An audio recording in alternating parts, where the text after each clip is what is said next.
যারা পরকীয়া শুরু করতে চাচ্ছেন কিংবা এই রিলেশনে জড়ানোর কথা ভাবতেছেন, তারা অবশ্যই জেনে রাখুন, আপনার সম্পর্কটা শুরু হবে মিষ্টি দিয়ে, কিন্তু এর শেষটা হবে অবশ্যই পোস্টমর্টেম দিয়ে। কারণ আপনার মৃত্যুটা স্বাভাবিক মৃত্যু হবে না, এটা হবে আত্মঘাতী মৃত্যু, যার ঠিকানা হসপিটালের মর্গ। পরকীয়া হলো অনেকটা চিনির প্রলেপ দেয়া একটা বিষাক্ত ট্যাবলেটের মতো।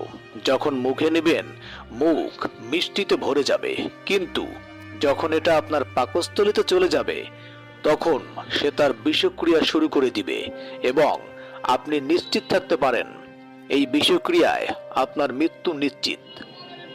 আপনি যখন কোনো বিবাহিত মহিলার সাথে পরকীয়ায় লিপ্ত হবেন, তার মানে হলো আপনি সেই মেয়েটাকে ভালোবাসেন।